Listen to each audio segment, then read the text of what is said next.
Hey, Roger. Jim Trotter, NFL Media. You and other league officials have said that the league's commitment to diversity, equity, and inclusion extend beyond the sidelines and beyond the front offices and is applied to all aspects of the company. I've worked at NFL Media for 5 years. During those 5 years, we have never had a black person in senior management in our newsroom. That's a problem because we cover a league who, according to league data, the player population is 60 to 70% black, which means that there is no one who looks like these players at the table when decisions are being made about how they are covered. More concerning is that for a year plus now, we have never had a full-time black employee on the news desk, which again is a problem because we cover a league whose player population is 60 to 70% black, according to league data. I asked you about these things last year, and what you told me is that the league had fallen short and you were going to review all of your policies and practices to try and improve this. And yet a year later, nothing has changed. You know, James Baldwin once said that I can't believe what you say because I see what you do. And so I would ask you as an employee, when are we in the newsroom going to have a black person in senior management, and when will we have a full-time black employee on the news desk? Well, Jim, I am not in charge of the newsroom, so I think can I answer your question? As you point out, it's the same question you asked last year. And we did go back, and we have reviewed everything we've been doing across the league. And we are looking at everything from vendors that we're working with, to partners that we're working with, to ownership where we've seen significant changes in diversity just this year. And I'm not do not know specifically about the media business. We'll check in again with our people, but I am comfortable that we made significant progress across the league. I can't answer the specific questions. Some of the data you may have raised there may be accurate, maybe not. Last year I was told some of it wasn't. We'll get to you on that. We want to make progress across the board, and that includes in the media room. And so those are things that we'll continue to look at and hopefully make real progress to. I can't answer because I do not know specifically what those numbers are today. If I could invoke James Baldwin myself, Jim, how long do you want me to wait for your progress? Ooh. How long should we wait for your progress? You know that would have been the follow-up. Oh, man. Listen, honestly, brother, that's no surprise to anybody that knows you and has followed your work. To me, that was an example of I work with you, not for you. I may be Jim Trotter of NFL Media, but we work together. I don't answer to you. I answer to a higher calling. So props for holding this league to account as you always have throughout your distinguished career. I guess my question for you would be, what has been the fallout, follow-up, however you want to describe it, since you asked Roger again about their so-called progress on the diversity front, specifically with NFL Media? Any behind-the-scenes conversations that have taken place since yesterday?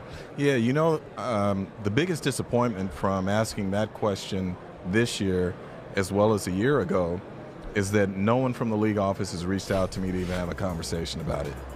And so I think subconsciously what I was hoping a year ago in asking that question is that someone from the league would say, you know what, let's have a conversation to see if somehow we can dialogue and come up with a plan to make this better. Haven't heard from anyone over the last 12 months. And after yesterday, still did not hear from anyone. And look, the reality is here, one of the reasons I asked that question is because I believe that if you are going to say diversity, equity, and inclusion are core principles of the NFL, then your actions should reflect that. And the other reason I ask it is, look, I understand I'm getting older, so I don't know how much longer I'll be in this game, but there are a lot of young people who want to ask that question and can't for fear of losing their job, right, or facing some sort of retribution. I don't want to be fired, but if you want to fire me for asking those sorts of questions or asking the league to be accountable, then fire me. I'm okay with that. I'll find another job, I'll move on, whatever. Amen. But the reality is, I believe strongly that if you are going to hold yourself up to be one thing, then be that thing. And the other point here is too, and I've expressed this to some in the league office, is that the NFL is so popular, the most popular sport in this country, if not the world. I genuinely believe that there is a social contract between the NFL and the public. And I believe that the NFL can do a lot of good in terms of addressing with some of the ills that affect our society. And so when it talks about these things being important, then damn it, I'm going to ask you about it. because I too believe that it's important. And if we are going to make change, you can be a driving force in terms of change. And other businesses and corporations can look to you to see how you do your business and hopefully follow suit. I love watching that clip, Jim.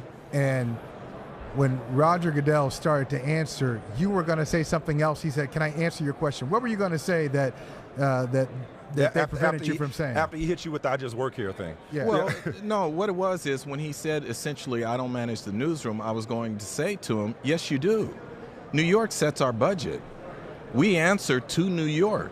And so from that standpoint, you are the commissioner of the league, so you are over all of that. It's funny that he says that he doesn't understand or he's not aware of some of the media stuff, and yet he kept spitting out numbers about Amazon and streaming platforms and this, that, and the other.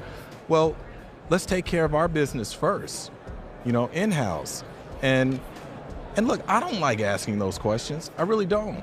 You do it well. Why not? I mean, Why don't you like asking those questions? Because I don't want them to be present. Okay. Right, you don't want them to be an issue. But, exactly. But I'm glad you asked those questions. No, absolutely. If they need to be asked, I'm going to ask, but I don't want to. Yeah. My hope is that we move past that. Right. And we can focus on doing the work and doing good. Yeah. So, a lot. There's Michael. You and I have talked about this as people who teach at a university level.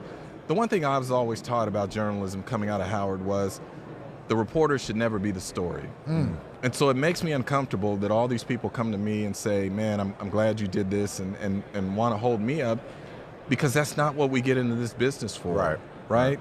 And so I am a little uncomfortable with it, but at the same time I say I have made a pledge to myself and a promise to myself that in whatever years I have left in this business, I am going to give a voice to the voiceless as best I can. Yeah. And if that means asking questions like that to people who are in power, so be it. That's what it's supposed to be. Speaking truth to power. That's what it's supposed to be. That's what this business I go back to the beginning. I can't believe that somebody, and understand what I mean when I say this, even if just for the sake of optics or placating, somebody should have been like, hey, let's talk. Right. Let's get a meeting on the books. Right. Yeah. Even if they're really not going to do anything about it, they haven't in the last year, why would you not say, hey, Jim, let's add to your responsibilities. You be a consultant in this area. Help us get better. Why nobody has followed up with you? Where should we look? Who should we talk to? Something. Where do we start? Because clearly he doesn't like being asked those questions because he doesn't know how to handle them. Right. So like, hey, Jim, I'll follow up with you after this. Let's talk. Well, the answer to that is you have to truly want change. Exactly. And so inaction leads me to believe or to question whether or not you really want change. I can't believe what you say because I see what you do.